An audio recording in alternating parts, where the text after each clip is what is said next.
Hello दोस्तों, स्वागत है आपका अपने चैनल नॉलेज कैप पर। मैं हूं आपका दोस्त अम्बत तिवारी। रात 8:30 की क्लास है जो कि आप सभी को लाइव मिल रही है, जिसमें हम डिस्कस कर रहे हैं आपको UPSC EPFO free detail course को। ठीक है दोस्तों, कल आपकी क्लास नहीं हो पाई थी इस समय। ठीक है, आज हम आपके लिए क्लास लेकर आए। इसमें हम बेसिकली आज डिस्कस करने वाले हैं इकोनॉमिक्स रिवीजन को। जी हाँ दोस्तों, इकोनॉमिक्स में हमने जो फर्स्ट चैप्टर पढ़ा था, जिसका हम यहाँ पर रिवीजन करने वाले हैं एमसीक्यूज़ के माध्यम से।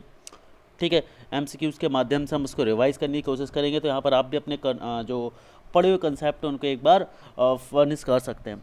ठीक है, यदि आपको ऑडियो और वीडियो क्लियर है तो जल्दी से ओके लिख कर मुझे लाइव चैट में नोटिफाई करें, so that we can begin the class today. So basically guys, आज की क्लास जो है आपकी, इसमें इकोनॉमिक्स का हम रिवीजन करने वाले हैं एमसीक्यू के माध्यम से। जी हाँ दोस्तों, हम आपके साथ एमसीक्यूज़ जो है वो डिस्कस करेंगे और इन एमसीक्यूज़ के माध्यम से जो है हम इकोनॉमिक्स की रिवीजन को कंप्लीट करेंगे। तो आइए बिना टाइम को वेस्ट किए स्टार्ट करते हैं हम हमारी आज की क्लास को। ठीक है, उससे पहले बता दूं कि आज रात को 11:30 बजे आपकी मैथ्स की क्लास होगी। जो कल नहीं हो पाई थी वो क्लास आपकी मैथ्स की आज रात को 11 बजे होगी। चलिए, तो हमारा पहला क्वेश्चन है आज का, inflation is a state in which the value of money decreases, the value of money increases, the value of money increases first and then decreases, the value of money decreases and first then later increases। मुद्रास्फीति, यदि हिंदी में बात करें तो मुद्रास्फीति वह स्थिति है जिसमें धन का मूल्य घट जाता है, धन का मूल्य बढ़ जाता है, धन का मूल्य पहले बढ़ता है और फिर घटता है, और धन का मूल्य पहले घटता है और बाद में बढ़ता है। तो देखिए, हम सभी ने मुद्रास्फीति को बहुत अच्छे से पढ़ा था। ठीक है, और मुद्रास्फीति में जब हमने देखा था, इसका पहले हम सही आंसर डिस्कस कर लेते हैं, फिर इसे हम आराम से बात करेंगे इसके बारे में। ऑप्शन ए इसका बिल्कुल करेक्ट आंसर है।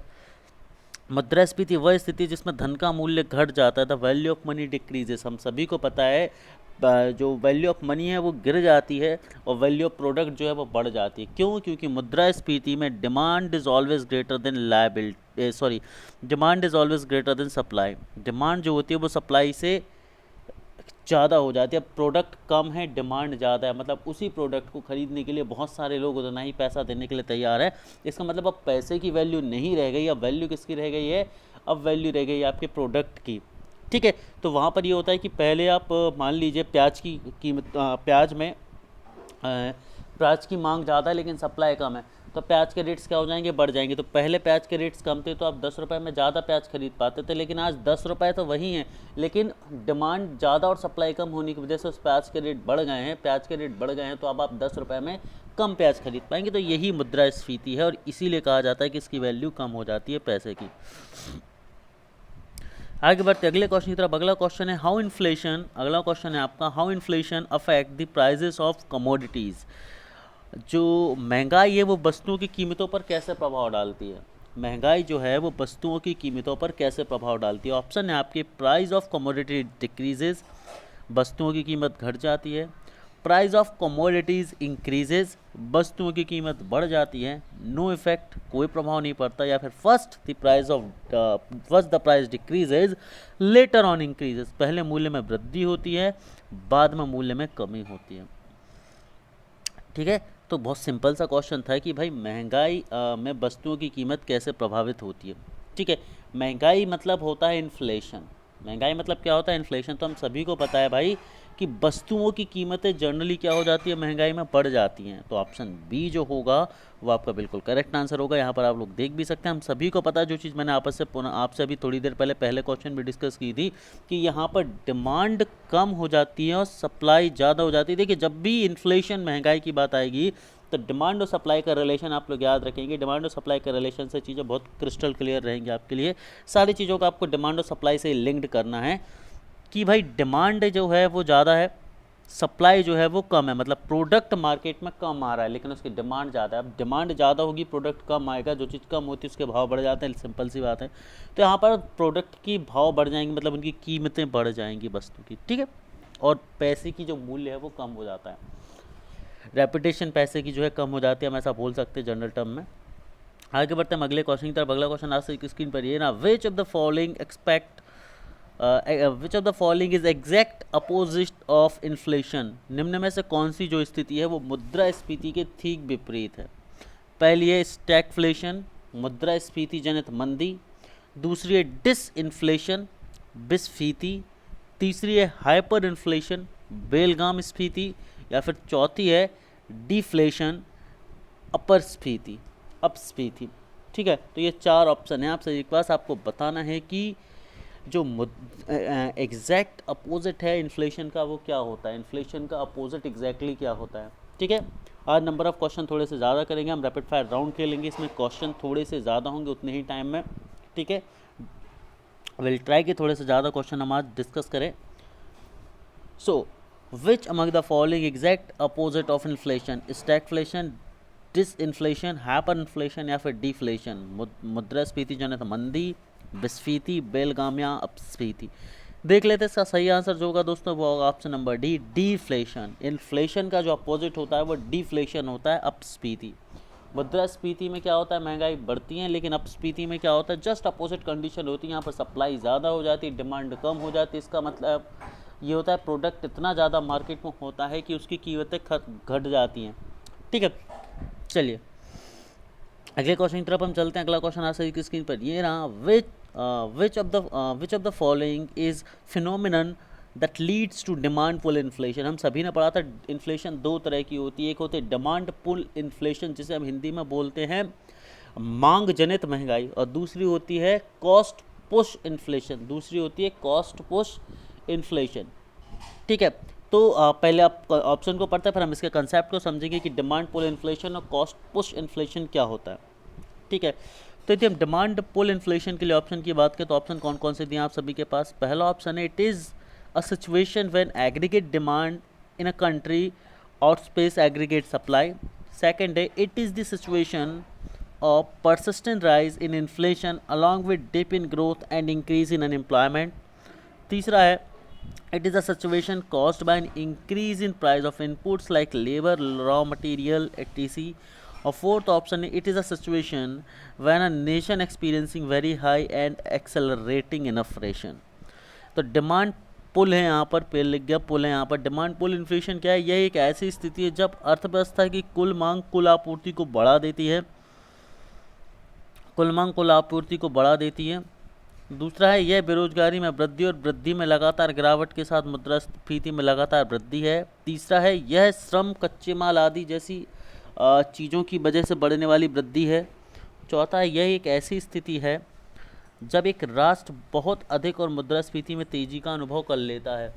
ठीक है, अब आपको बताना है कि क्या है। अब देखिए, यदि मैं बहुत सिंपल तरीके से बताऊं तो डिमांड पुल इन्फ्लेशन क्या होता है, मतलब डिमांड बढ़ने की वजह से, मतलब डिमांड ज़्यादा है सप्लाई कम है, तो जब इस कंडीशन की वजह से, फिनोमेनन की वजह से आपका इन्फ्लेशन आता है तो उसे अपन डिमांड पुल इन्फ्लेशन बोलते हैं। और कॉस्ट पुश इन्फ्लेशन क्या होता है, देखिए इन्फ्लेशन में क्या होता है, प्रोडक्ट की कीमतें बढ़ जाती हैं। अब कीमतें 2 तरह से बढ़ सकती हैं।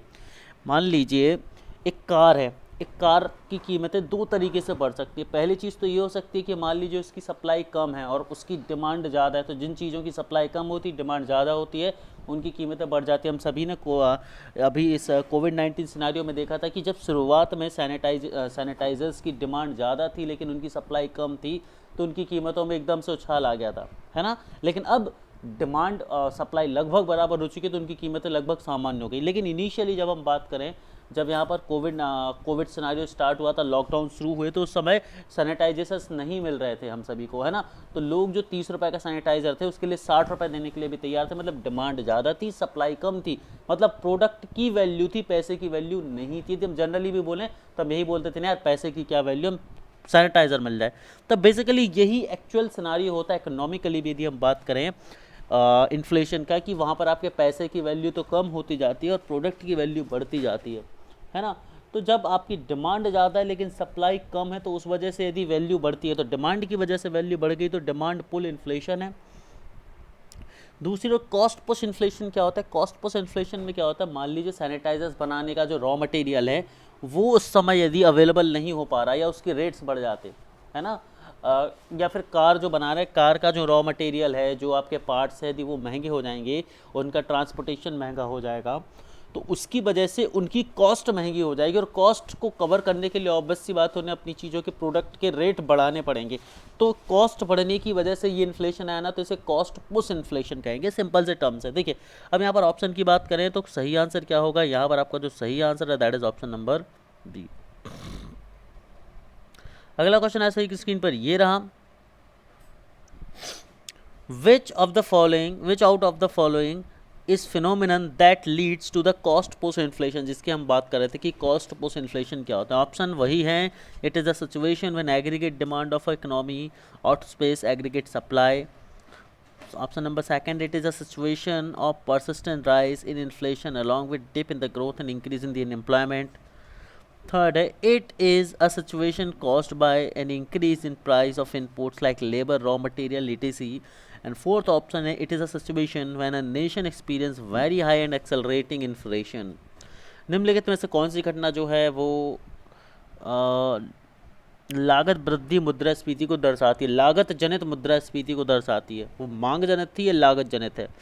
पहला, यह एक ऐसी स्थिति है जब अर्थव्यवस्था की कुल मांग कुल आपूर्ति को बढ़ा देती है। दूसरा, यह एक बेरोजगारी वृद्धि और वृद्धि में गिरावट के साथ मुद्रास्फीति में लगातार वृद्धि की स्थिति को दर्शाती है। तीसरा है, यह श्रम, कच्चे माल आदि जैसी चीज़ों में कीमतों में वृद्धि के कारण होती है। और चौथा, यह एक ऐसी स्थिति है जब एक राष्ट्र बहुत अधिक मुद्रास्फीति का तेज गति से अनुभव करता है। तो ऑब्वियस सी बात है, जब आपका रॉ मटेरियल, आपका कॉस्ट, आपकी लेबर महंगी हो जाती है और इसकी वजह से जब आपको रेट्स बढ़ाने पड़ते हैं, तो इसे आप क्या बोलेंगे? इसे आप बोलेंगे कॉस्ट पुश इन्फ्लेशन, है ना, लागत जनित मुद्रास्फीति आप इसे बोलेंगे। तो ऑप्शन सी बिल्कुल आपका सही आंसर है। आगे बढ़ते अगले क्वेश्चन की तरफ। अगला क्वेश्चन आपसे एक स्क्रीन पर ये रहा, inflation gap set to exist when. Inflation gap जो है वो कब एग्जिस्ट करता है? इन्फ्लेशन गैप जो है वो कब एग्जिस्ट करता है? पहला, when real GDP is greater than potential GDP. Second, when real GDP is less than potential GDP. When real GDP is equal to potential GDP. या फिर unemployment rate becomes greater than natural rate of unemployment. ठीक है, वास्तविक GDP potential GDP से ज़्यादा हो तब inflationary gap बनेगा, या रियल जीडीपी पोटेंशियल जीडीपी से कम हो तब बनेगा, रियल जीडीपी पोटेंशियल जीडीपी दोनों इक्वल हो तब बनेगा, या फिर जो आपका अनएम्प्लॉयमेंट रेट है, ठीक है, आपका बेरोजगारी जो दर है वो नेचुरल रेट ऑफ अनएम्प्लॉयमेंट, प्राकृतिक जो दर है अनएम्प्लॉयमेंट की, उससे बढ़ जाए। ठीक है, देखते हैं ज़रा इसे हम। सही आंसर क्या होगा इसका? जो सही आंसर होगा वो ऑप्शन नंबर 1 होगा आपका, मतलब when real GDP is greater than potential GDP. When real GDP is greater than potential GDP. यहाँ पर मैंने कुछ डिस्क्रिप्शन भी आप सभी लोगों के लिए लिखे हैं कि an inflationary gap is macro economic concept that describe the difference between the current level of real gross domestic product, मतलब real GDP, and the anticipated GDP. ठीक है, मतलब जो आपकी एक्चुअल जीडीपी अटेन करी आपकी कंट्री ने, वो प्लस एक्सपेक्टेड एंटिसिपेट करी गई थी उस जीडीपी के बीच का जो अंतर होता है, उससे अपन बोलते हैं इन्फ्लेशनरी गैप। ठीक है, और चलिए अब चीज़ें यहाँ पर क्लियर होगी। अगले बात करते हैं डिफ्लेशनरी गैप किसे कहते हैं, है ना। इन्फ्लेशन का जस्ट अपोजिट होता है डी इन्फ्लेशन। ठीक है, उसी का ये कंसेप्ट है। तो ऑब्वियस सी बात है, ऑप्शन 2 जो होगा वो बिल्कुल सही आंसर होगा। यहाँ पर कुछ ज़्यादा सोचने की बात नहीं, क्योंकि इन्फ्लेशनरी गैप का जस्ट अपोजिट होता है डिफ्लेशनरी गैप, क्योंकि इन्फ्लेशन का जस्ट अपोजिट होता है डी इन्फ्लेशन। ठीक है, चलिए चलिए आगे बढ़ते दोस्तों। अगला क्वेश्चन ये रहा आप सबकी स्क्रीन पर। बात कर लेते हैं कि भारत में किस टाइप की बेरोजगारी पाई जाती है। What kind of unemployment found in India, structural, seasonal, disguise, या फिर ऑल ऑफ दी अबव। ठीक है, कुछ भी सोचने की बात नहीं, हमारे भारत में सभी तरह की बेरोजगारी जो है वो पाई जाती है। ठीक है, तो ऑप्शन डी जो है वो बिल्कुल करेक्ट आंसर है। भारत में संरचनात्मक बेरोजगारी मतलब स्ट्रक्चरल अनएम्प्लॉयमेंट, मौसमी बेरोजगारी मतलब सीजनल अनएम्प्लॉयमेंट, एंड भटकाव या फिर डिस्गाइज बेरोजगारी, तो ये सभी तरह की चीज़ें जो है पाई जाती हैं। अगला क्वेश्चन ये रहा, if a person is ready to work at the prevailing wage rate in the market but he is unable to find the work, then what type of unemployment would it be called, है ना। यदि कोई व्यक्ति बाजार में प्रचलित मजदूरी दर से कम पर भी काम करने के लिए तैयार है, लेकिन फिर भी उसे किसी तरह का रोजगार नहीं मिल रहा है, तो इस तरह की बेरोजगारी को क्या कहेंगे? स्वैच्छिक बेरोजगारी, अनैच्छिक बेरोजगारी, मौसमी बेरोजगारी, या कोई नहीं। Voluntary unemployment, involuntary unemployment, seasonal unemployment, या फिर नन ऑफ द अबव। तो ऑप्शन बी जो होगा वो बिल्कुल करेक्ट होगा। मतलब आप यदि काम करना चाहते हैं और आपको कम रेट पर काम करने मिल रहा है और आप तैयार भी हैं, लेकिन आपको काम फिर भी नहीं मिल पा रहा, तो ये स्वैच्छिक बेरोजगारी, अनैच्छिक बेरोजगारी कहलाएगी। मतलब आप चाह नहीं रहे कि आप बेरोजगार रहें, फिर भी आप बेरोजगार हैं, अनैच्छिक बेरोजगारी। आगे बढ़ते अगले क्वेश्चन की तरफ। अगला क्वेश्चन ऐसे ही स्क्रीन पर ये रहा, in which type of unemployment do the marginal productivity of workers is zero, किस प्रकार की बेरोजगारी में श्रमिकों की सीमांत उत्पादकता शून्य होती है। डिस्गाइज अनएम्प्लॉयमेंट मतलब प्रछन्न बेरोजगारी में, इनवॉलेंट्री अनएम्प्लॉयमेंट मतलब अनैच्छिक बेरोजगारी में, सीजनल अनएम्प्लॉयमेंट मतलब मौसमी बेरोजगारी में, या फिर स्ट्रक्चरल अनएम्प्लॉयमेंट मतलब संरचनात्मक बेरोजगारी में। ठीक है, तो ऐसी कौन सी बेरोजगारी है जिसमें श्रमिकों की सीमांत उत्पादकता जो मार्जिनल प्रोडक्टिविटी होती है वर्कर्स की, it becomes zero. So the correct answer is none other than option number A, that is the disguised unemployment, प्रछन्न बेरोजगारी। आगे बढ़ते अगले क्वेश्चन की तरफ। अगला क्वेश्चन आपसे स्क्रीन पर ये रहा, what type of unemployment is found in developed countries, what type of unemployment is found in developed countries, विकसित देशों में किस प्रकार की बेरोजगारी पाई जाती है। Very very very important UPSC के पॉइंट ऑफ व्यू से क्वेश्चन है कि what types of unemployment is found in developed countries, in voluntary unemployment अनैच्छिक बेरोजगारी, वॉलेंट्री अनएम्प्लॉयमेंट स्वैच्छिक बेरोजगारी, स्ट्रक्चरल अनएम्प्लॉयमेंट संरचनात्मक बेरोजगारी, या फिर डिस्गाइज्ड अनएम्प्लॉयमेंट प्रछन्न बेरोजगारी। अब देखिए, यदि आपको इसका आंसर नहीं भी पता है तो जो हमारा पहला क्वेश्चन था उससे आप समझ सकते थे कि भारत में 3 तरह की बेरोजगारी पाई जाती है, दैट इज अनैच्छिक, संरचनात्मक और प्रछन्न।